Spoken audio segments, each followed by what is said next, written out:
Magandang umaga po sa bawat isa po sa atin. I hope na tayo po ay ready talaga at sabihin nating gustong-gusto talaga na makapag-aral ng salita ng Diyos. So with that, sige po basahin po natin ang ating pag-aaralan o yung ating context at ating text or passage sa Deuteronomy chapter 6 verses 4 to 7. Let's read. The word of God says, "Hear, O Israel, the Lord our God is the Lord is one. Love the Lord your God with all your heart and with all your soul and with all your strength. These commandments that I give you today are to be in your hearts. Impress them on your children. Talk about them when you sit at home and when you walk along the road, when you lie down and when you get up." Tayo po ay manalangin. Let's pray. Amang Diyos, sa makapangyarihan sa lahat, once again, maraming salamat po sa opportunity na ito, na makapag-aral ng iyong salita. Maraming salamat dahil walang pumipigil sa amin dito at maaari naming talakayin itong mga bagay na ito. And with that, kayo na po ang magbigay po sa amin ng puso na handang sumunod, puso na handang magpakumbaba sa mga nais nyo rin pong ipagawa po sa amin.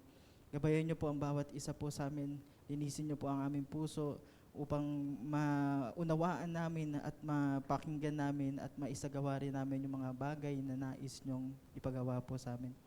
Tulungan nyo rin po ang inyong lingkod. Nawa po Lord ay maibahagi ko ito na may kalinawan, na may kaayusan, na naaayon pa rin po sa inyo. Maraming salamat po Lord. Once again, nawa po Lord ay samahan nyo po kami dito sa pag-aaral na ito. Maraming salamat po Lord. Jesus name we pray. Amen. So, hindi pa ako nakakabate sa karamihan po sa ating mga mother. Ayan. So, pahabol na lang din po ng Mother's Day na appreciation sa inyo. And sobrang na-appreciate ko po ang bawat mga mommies po natin dito. Especially dito sa ating sambahan. So, once again, magandang umaga po sa ating lahat. Katulad nga po ng aking nabanggit kanina, as you can see, kakatapos lang din po ng Mother's Day. At kamusta po ang mga lakad ng ating mga dates natin kasama po ang ating mga mommies? Ayan. Nawa ay nailabas na natin sila. Nawa ay naipakita natin yung appreciation natin sa kanila. And mamaya hahabol kami.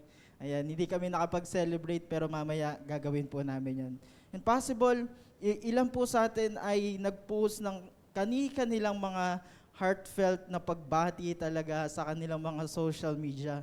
Minsan naglalagay pa yun ng mahahabang linyahan na malalalim na masasabi natin tatagos talaga sa puso ng ating mga nanay.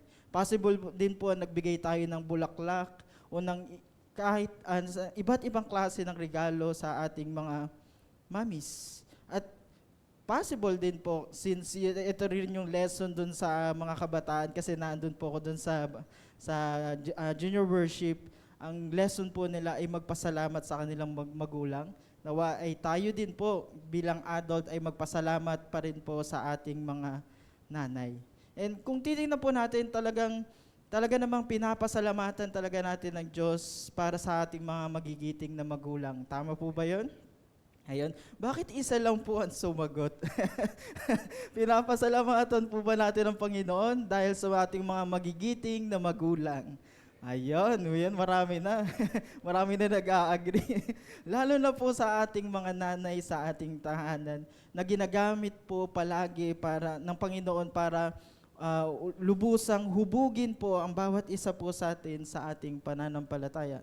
And mga kapatid, kung babalikan po natin ang mga ginawang tulong sa ating ng magulang, doon din po natin makikita yung mga sakripisyo, mga lesson na naituro nila sa atin. Sila po yung unang nagturo sa atin na magdasal, na makakilala sa Panginoon. Sila rin po yung unang teacher natin, Sunday school teacher natin sa ating tahanan, kung saan siguro maliit pa lang tayo na ibabahagi na natin ng iba't ibang mga Bible stories. Alam niyo po, sa aming tahanan, si Mami, si Riel, madalas nagbabanggit siya ng Bible story kahit 1-year-old pa lang yung bata. Kumbaga, kahit baby pa lang yung bata, nababasahan niya na ng iba't ibang klase ng Bible stories na masasabi naman natin na ma-appreciate at makukuha niya yung yung lesson nito. And higit po sa lahat, malamang sa malamang ang ating mga magulang ang unang-unang nagdala sa atin sa simbahan. Tama po ba yun? Possible, karamihan po sa atin, ganun yung sitwasyon.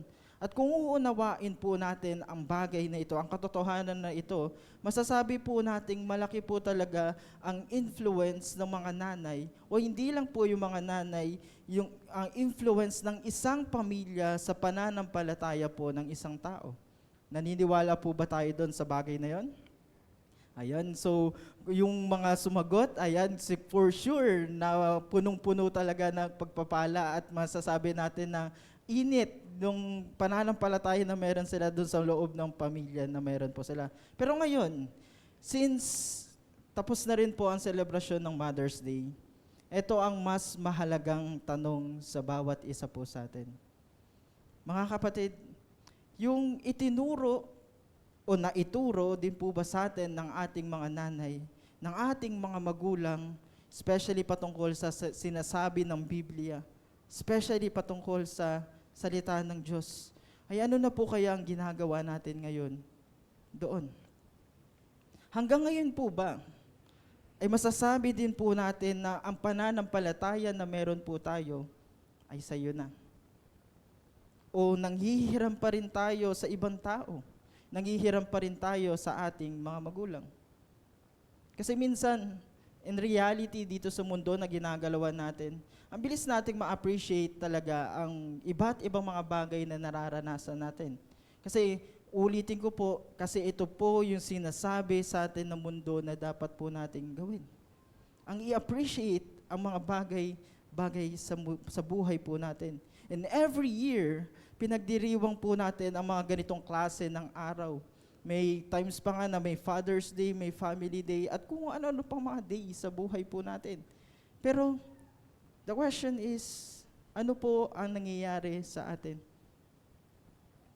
Pero bakit tila ang bagal nating i-apply ang mga sinasabi rin po nating na-appreciate din nating lesson sa ating mga magulang? Especially kapag patungkol sa salita ng Diyos. Bakit nga po ba ganito ang nangyayari sa mundo na ginagalawan natin? Possible po kasi na ganito ang sitwasyon na ito. In reality, dito sa ating buhay, marami po sa atin ang lumaki sa Christian family, including me. Marami po sa atin ang nasa Christian family na patuloy na nagpapagamit sa Panginoon. Marami rin sa atin ang natutong magbasa ng Biblia, natutong magdasal, nasanay na lang po pumunta sa church. Marami sa atin ang ganito. Pero ang totoo pala, hindi pala sa atin ang pananampalatayang dala-dala natin. Ano po kayang ibig sabihin nun? Kumbaga po, masasabi natin na parang hinihiram lang natin yung pananampalataya na ito, yung paniniwala na ito sa ating mga magulang. At hindi lang po yan. Possible din na nakikisabay lang tayo sa ating mga nakasanayan sa pang-araw-araw. Dahil pag Sunday, pupunta sa church, yun ang gagawin po natin. Kumbaga, part na ng routine natin ang gawain na ito. Possible din sa mga nakiki-amen po kanina, sa mga nag-amen po palagi dito sa ating simbahan. Possible na ganito rin pa yung ginagawa natin. Nag-i-amen tayo, binabanggit natin ang salitang amen, pero di pala natin alam, di natin alam yung ibig sabihin ng salita na ito. Kaya naman, parang wala naman sa puso natin yung pagsabi natin ng amen. Sinasabi natin ito just to agree kung ano yung sinasabi dito sa harapan. At minsan, kung titingnan natin yung generation natin ngayon, minsan sa generation natin ngayon, wala nang amen. Wala ka ng amen na maririnig at wala na rin pong senyales ng pagtanggap sa salita ng Diyos.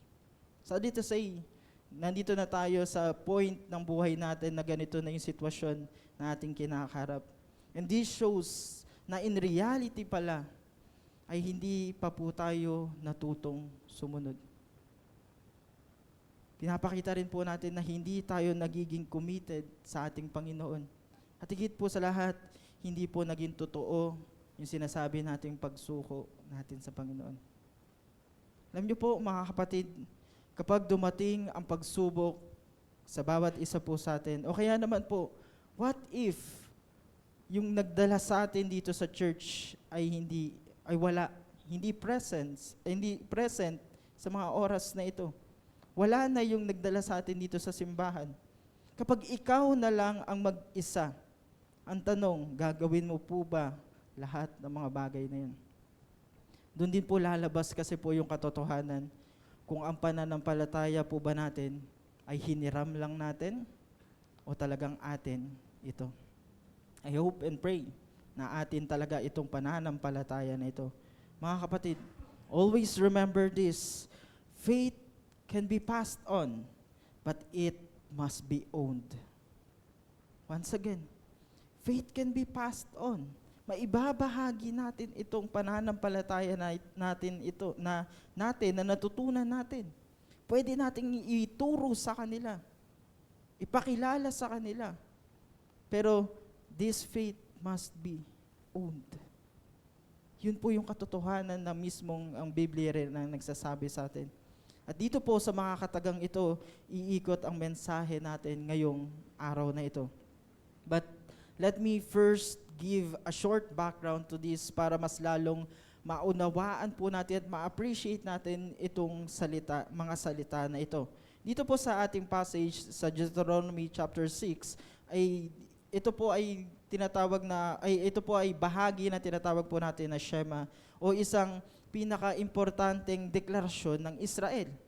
At ito po ay sinabi ni Moses bago po sila pumasok dito sa Promised Land.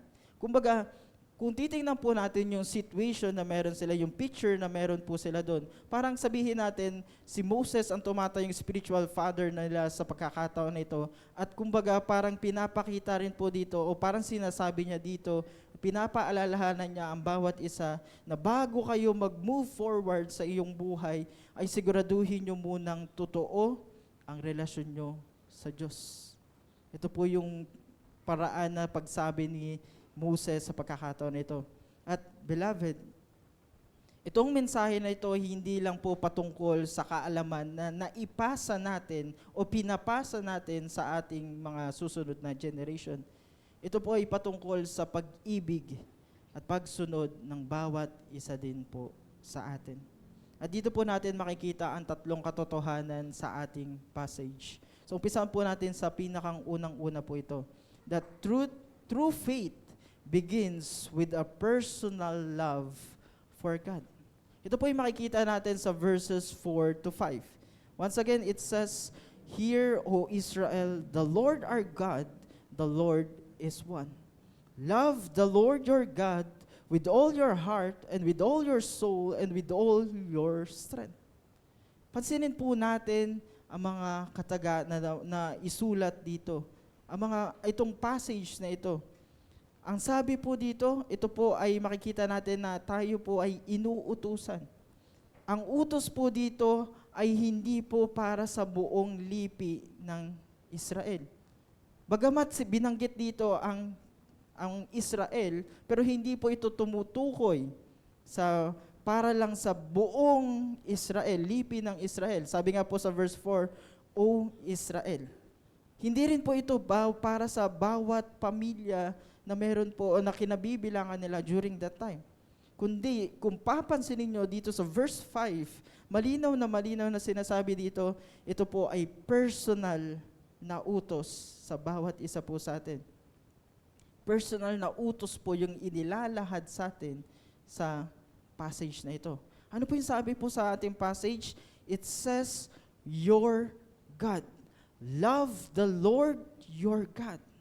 Malinaw na binanggit po yung salitang your God. At kung papansinin din po natin lahat ng may mga all dito, pagkatapos ng love the Lord your God, kung mapapansin natin, sinabi po dito, all your heart, all your soul, and all your strength. Ang ibig sabihin naman po ng lahat ng mga all na ito po yung relationship natin sa Panginoon. Yung relationship po natin sa Panginoon ay dapat po buong buo. Hindi po half-hearted lang. Hindi po yung kakarampot lang.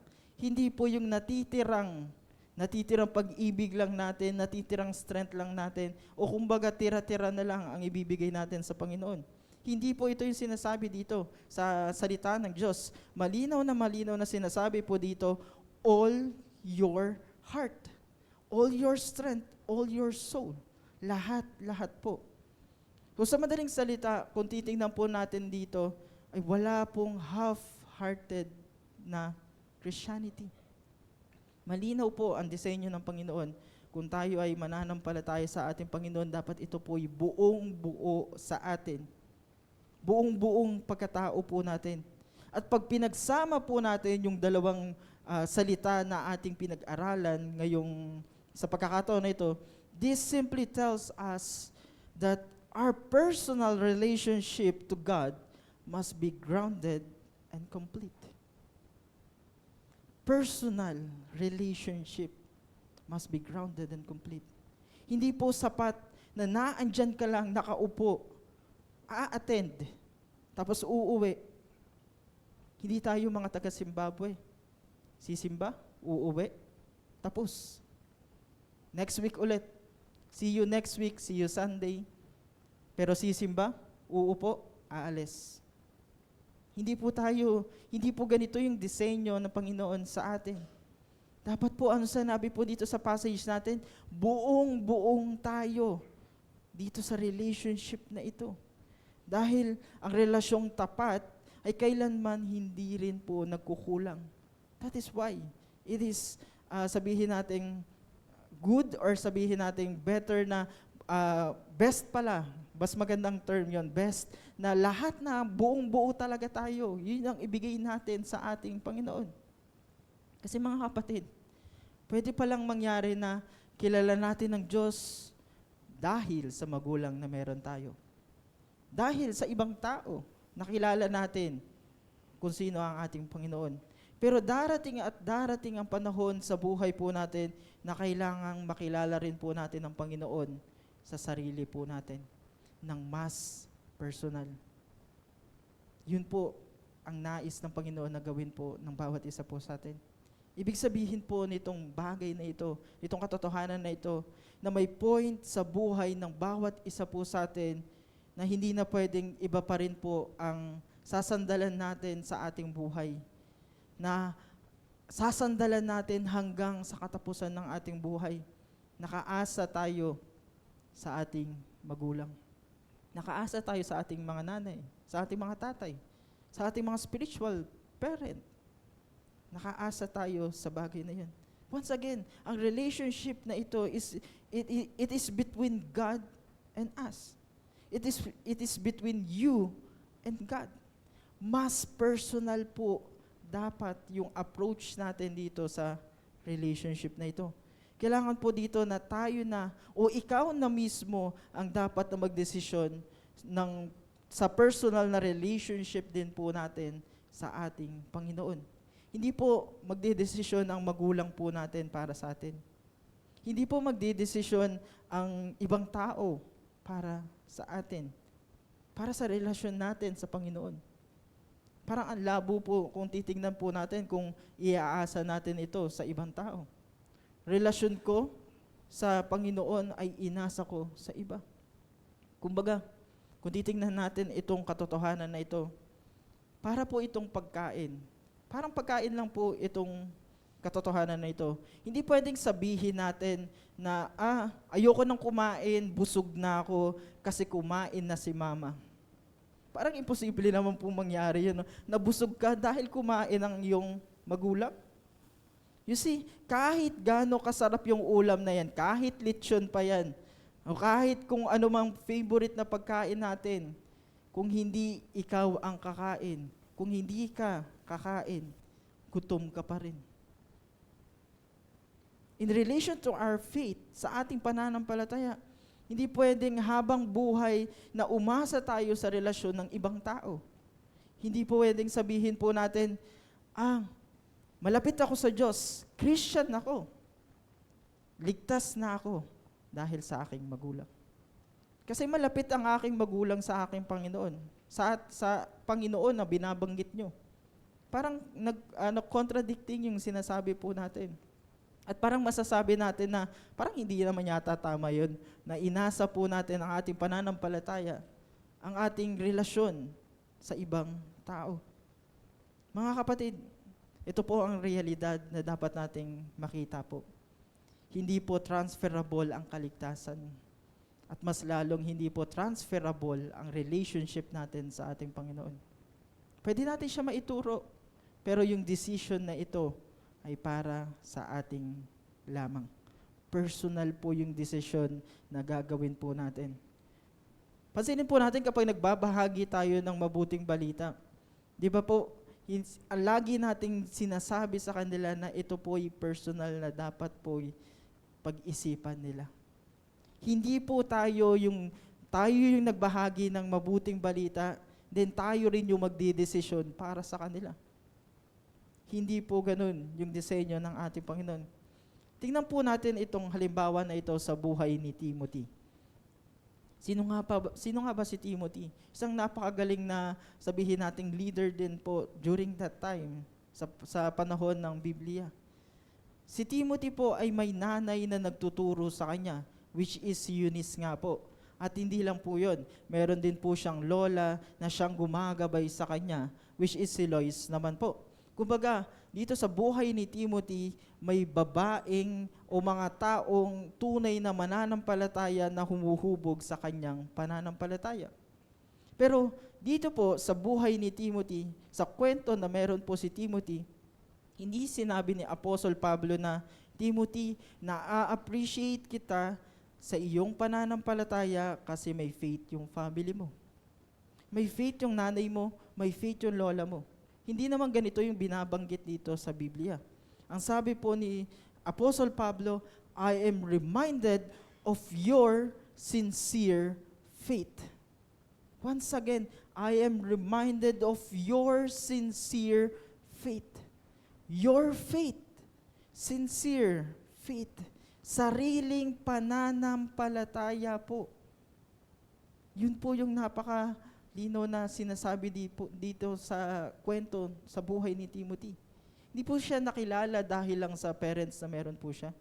Hindi po siya nakilala dahil may relationship ang kanyang lola sa ating Panginoon. Hindi po ganun. Hindi siya nagkaroon ng pananampalataya na ganong kalalim dahil sa ibang tao. Ang sabi po dito, your sincere faith. Personal na pananampalataya po. Mga kapatid, ito po ang malaking problema na kinakaharap ng mundo natin ngayon. Ng marami sa atin sa panahon po natin ngayon. Marami sa atin, yes, masasabi natin, napakagaling. Saludo naman po ako sa iba na marunong magbasa ng Biblia. Yung iba po, pinagmamalaki pa na nabasa na ito back and forth ng maraming beses. At magandang practice po ito. Masasabi din natin na active sa church, palaging laman ng simbahan. And that is good. Wala naman pong pumipigil sa atin sa bagay na yun. In fact, ito rin po ang gusto ng Panginoon na gawin natin.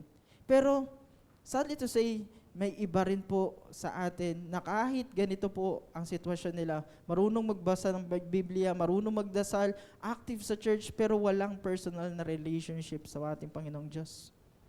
Teka, parang hindi naman po yata tama yung bagay na yun. Na naandito tayo, ginagawa natin yung mga bagay na yun, pero ginagawa lang natin dahil nakatingin ang ibang tao sa atin. Muli, paano kapag dumating ang problema? Paano kapag nasubukan yung pananampalataya na meron tayo na ating binubuo? Ano po yung mangyayari sa atin? Isa lang po yung magiging sagot po dito kapag ganito yung naging practice natin. Kung wala sa puso natin yung ginagawa po natin, bibigay po kagad tayo. Hindi natin kakayanin yung sitwasyon na ito.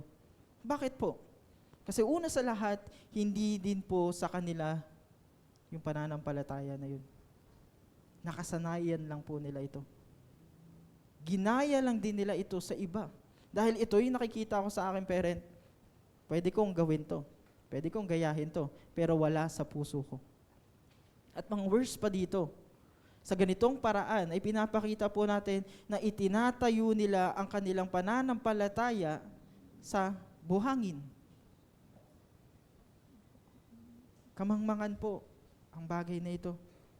Mga kapatid, tandaan po natin itong bagay na ito. Hindi po pwedeng borrowed lang o hiram lang natin sa iba ang pag-ibig at ang pananampalataya natin sa Diyos. Kailangan po itong maging personal sa ating buhay na mismong nakikita sa bawat isa po sa atin. And that is the reality that we must do. Kaya ngayon, kung ang totoong pananampalataya po pala ay nagsisimula sa personal na pag-ibig natin sa Diyos, ang susunod na tanong po dito ay, paano ito magiging totoo sa buhay natin? O paano ito magiging malalim sa buhay po natin? And this question leads us to our second point. True faith must be internalized and not just taught. Pansinin po natin yung sinasabi dito sa verses 6 to 7a. Yung first part po nito. It says, "These commandments that I give you today are to be on your hearts. Impress them on your children." Ito po yung malinaw na nakasulat po dito sa Biblia. Mga kapatid, pansinin po natin yung salitang ginamit po dito sa passage na ito. Hindi po sinabi dito na ilagay lang po natin ito sa isip natin, i-memorize lang natin. Hindi po sinabi na sanayin lang natin ang sarili po natin sa mga ganitong klase ng gawain. Ang sabi po sa ating passage, ilagay po natin ito sa ating puso. Malinaw na ito po yung susi sa malalim na relasyon sa ating Panginoon. Sabi nga po dito sa passage natin, "These commandments that I give you today."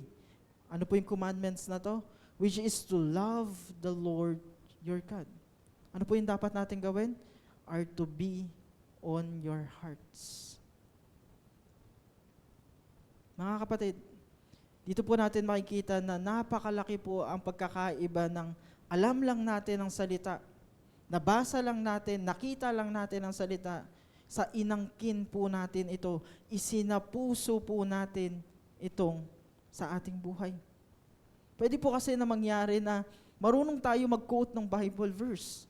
Yung iba po, napakagaling nito, na kapag mag-aaway na sila, bigla na lang magbabanggit ng Bible verse para hinto na ang away. May mga ganitong klase ng talent na sa loob ng tahanan, na kapag nandyan na yung init ng away, ng conflict na meron sila, magbabanggit siya ng Bible verse even though hindi niya ganong lubusang nauunawaan yung ibig sabihin nito. Even yung context kung bakit ito sinabi. Marunong tayo sumagot sa Bible study. Kapag tinanong tayo, alam natin ang sasagot natin. Aware tayo kung ano yung pwedeng itanong din sa atin ng mga leaders na meron tayo. Marunong tayo makisabay sa church. Pero mga kapatid, kung wala ang puso po natin dito, hindi kailanman lalabas sa buhay po natin yung bagay na yun. Walang transformation na mangyayari sa buhay natin kung hindi natin ito isa sa buhay. Na i-practice natin, yes, pero ginawa natin dahil may nakatingin lang sa atin. Pero hindi ito natin ginawa dahil mahal natin ang Panginoon. Dahil sa relasyon natin sa ating Panginoon. Kaya nga po, kung papasinin natin yung kasunod na verse po dito, in verse 7, sinabi dito kung paano ito magiging totoo sa buhay po natin. Ano po yung sinabi dito? Sa pamamagitan po ng pag-impress. It says, impress them on your children. Ibig sabihin nga po nito, o ibig sabihin lang po nitong mga kataga na ito na importante po sa buhay ng bawat isa po sa atin ang teaching. Ang influence sa mga taong nakapaligid sa atin. And yun po yung kailangan talaga natin. At ang process ng pagpapalaki rin po sa ating mga kabataan. Ang paghubog sa bawat isa po sa atin. Pero ito po ang tatandaan natin sa bagay na yan. Mga kapatid, ang reality sa mundong ito, hindi lahat ng tinuturuan po natin ay tinatanggap nila ang tinuturo natin. At mas lalong hindi po lahat ang nakikinig, naniniwala. Possible, sa kaligitnaan po natin ngayon, nakakapakinig kayo ng salita ng Panginoon. Pero possible din na hindi kayo naniniwala sa sinasabi ng Biblia. Isa pa po, maging ang katotohanan na hindi lahat ng alam ng isang tao ay naisa sa buhay. Kasi possible, ang spirito natin ay nagiinit ngayon. Ito yung natutunan ko sa salita ng Diyos. Kinabukasan, hala anong nangyari? Nakalimutan ko na yung aking natutunan. Hindi na nai-apply sa kanyang pang-araw-araw na pamumuhay. Hindi na naisabuhay. Mga kapatid, sa bagay na ito, may tanong lang din po ako regarding po dito sa usapin na ito. Kahit wag na po tayo na magtaas ng kamay dito sa tanong na ito or sumagot. Yan.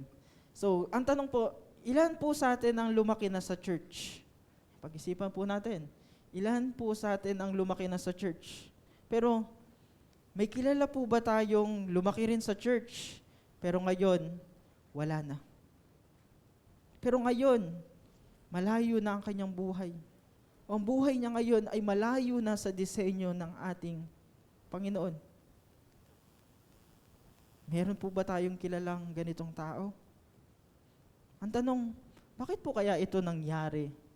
Bakit kaya nagkaroon ng ganitong klase ng sitwasyon? Again, dito tayo babalik sa ating katotohanan. Hindi dahil walang nagturo, kasi nga, ano po yung sinabi po natin sa unang tanong? Na sila po ay lumaki sa church. Kasama nilang lumaki, kasama nilang mag-aral, kasama nilang makinig sa salita ng Diyos. Hindi po dahil dito, kundi dahil hindi nila inangkin ang relasyon natin sa Diyos. O ang pananampalataya natin sa ating Panginoon. Kumbaga po, masakit man pong pakinggan ang katotohanan na ito, hanggang isip lang nila yung katuruan na sinasabi sa Biblia. Hindi po umabot sa kanilang kaloob-looban ng kanilang puso. Sadly to say, possible sa kalagitnaan natin ngayon, ay ganito yung maging sitwasyon ng ating buhay. Mga kapatid, ulitin ko lang po sa bawat isa po sa atin, hindi po sapat na marinig mo lang ang salita ng Diyos. Hindi po sapat na mapakinggan mo lang itong mga katuruan na sinasabi dito sa Biblia. Hindi po sapat na itinuro lang ito at nasanay lang tayo sa bagay na ito. At higit po sa lahat mga kapatid, hindi sapat na naipasa lang sa iyo yung pananampalataya na ito kung hindi mo ito aangkinin at tatanggapin ng buong puso natin. Nonsense. Nonsense lang din po. Hindi natin may i-apply ito kung hindi natin may i-apply ito sa ating buhay. Beloved, kung ang pananampalataya po ay pumasok na sa kaloob-looban ng puso natin, makikita at makikita po ito. May totoong transformation din pong mangyayari sa buhay ng taong ito. At ito po ang sinasabi sa atin ng kanyang salita. Kapag nakilala natin ng Panginoon, kapag nagkaroon tayo ng malalim na relasyon sa ating Panginoon, hindi ito mananatiling tahimik sa buhay po natin. Lalabas at lalabas po ito. Hindi ito mananatiling nakatago sa pag-iisip lang natin. Kasi mismong puso na natin na nagpapakita nitong relasyon natin sa ating Panginoon. Makikita at makikita ito sa ating buhay. And speaking of transformation, mangyayari lang po ito if dadako tayo sa pangatlong point na meron po tayo, sa pangatlong katotohanan. True faith is personally owned and lived out. Ito po yung sinasabi sa verse 7. It says, sa verse 7, impress them on your children. Talk about them when you sit at home and when you walk along the road and when you lie down and when you get up. So ano po yung sinasabi at pinapakita po ng passage na ito? Ito po ay larawan ng isang pananampalataya na buhay. Relasyon natin sa Panginoon na totoo. Hindi lang po narinig natin ang salita ng Panginoon, hindi po naintindihan lang natin yung mensahe dahil magaling yung nagpapaliwanag sa atin, kundi isinabuhay po natin ito sa pang-araw-araw. Pansinin po natin yung mga sample na ibinigay po dito. Pwede natin ito magawa sa ating tahanan. Pwede natin ito magawa sa ating trabaho. Pwede natin ito magawa sa mga eskwelahan na meron po tayo. Kumbaga, ito po ay pwede rin natin magawa sa mga personal na decision natin sa ating buhay. Sa ating pag-uugali, pwede natin siya mai-apply. At higit po sa lahat, sa priorities natin sa pang-araw-araw. Pwede natin itong i-apply sa mga pang-araw-araw na nangyayari po sa atin. Mga kapatid, once again, ang tunay na pananampalataya po ay hindi panglinggo lang. Hindi po ito, pag nakarinig ka lang ng Bible, saka lang lalabas yung pagiging Kristiyano mo. Nakabasa ako ng Bible verse sa social media, lalabas na yung pagiging Kristiyano mo. Hindi po ganito yung bagay na yun. Mas malalim pa po ito. Hindi lang po ito pang simbahan lamang, kundi pang araw-araw na buhay po natin. Yun po yung mismong nais din ng Panginoon sa atin. Once again, mga kapatid, babalik tayo sa katotohanan ng hindi po natin pwedeng iasa ang pananampalataya din po natin sa iba. Reality check. Hindi po tayo naligtas dahil na-save din ang parents mo, ang parents natin.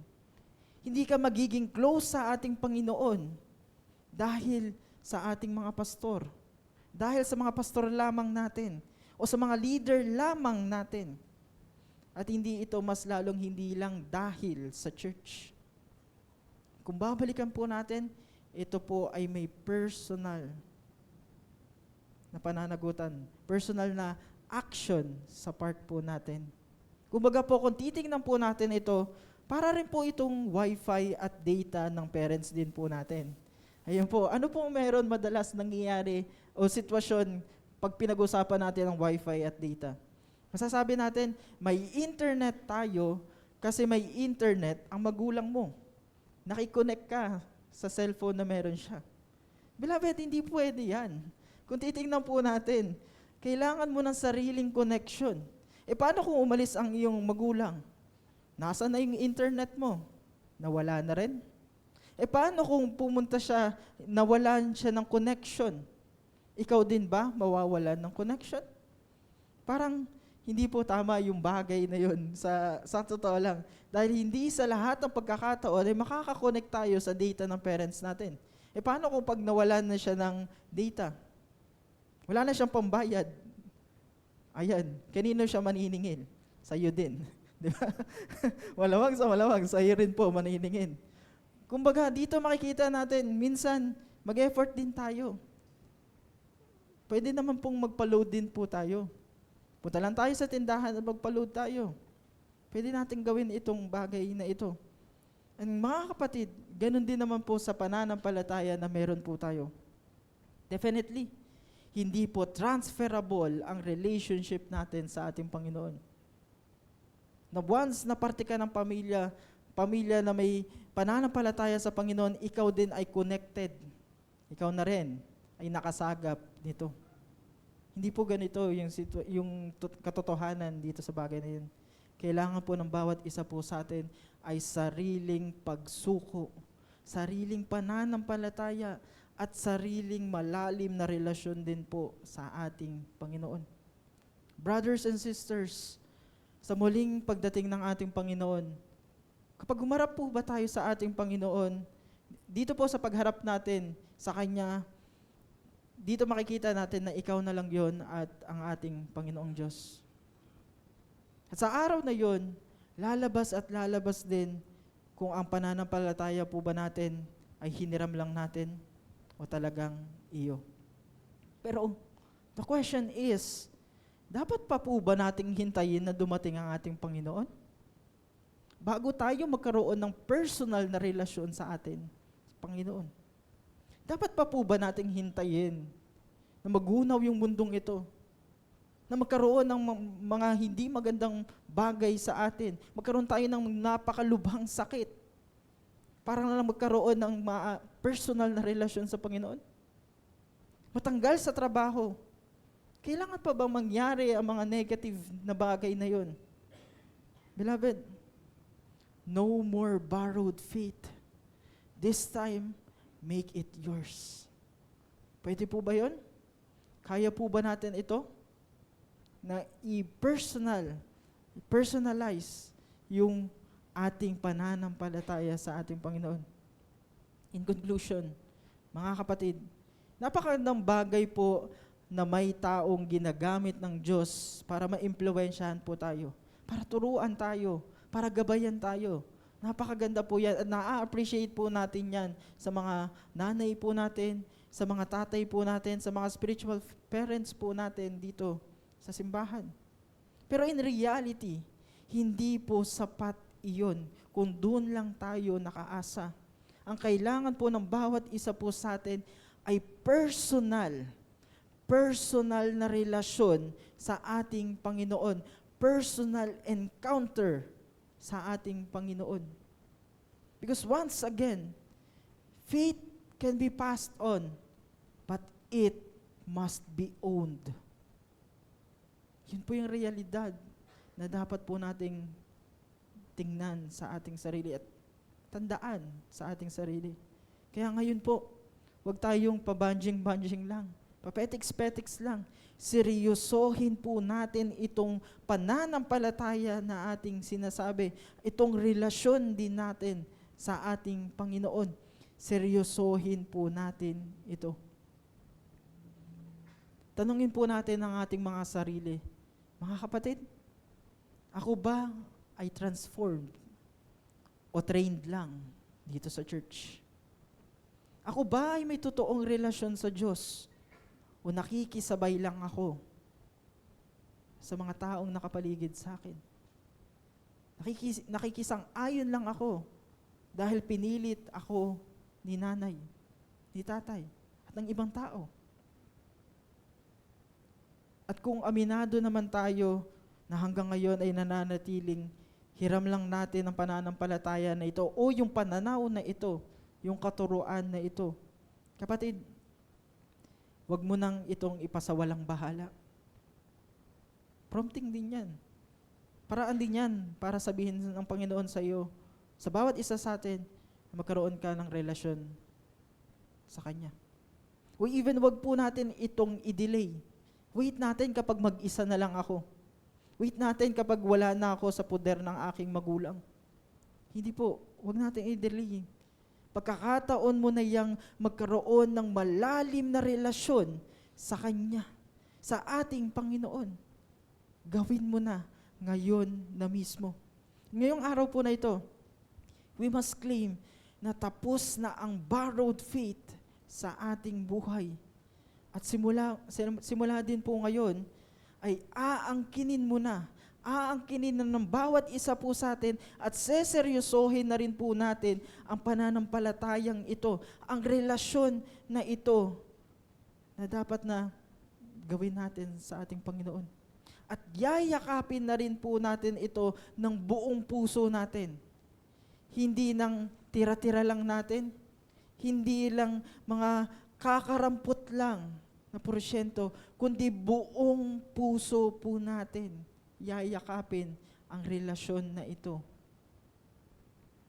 Mga kapatid, kung tayo po ay natatakot, paalala lang po sa bagay na ito, paalala lang po na huwag tayong matakot na lumapit sa Panginoon.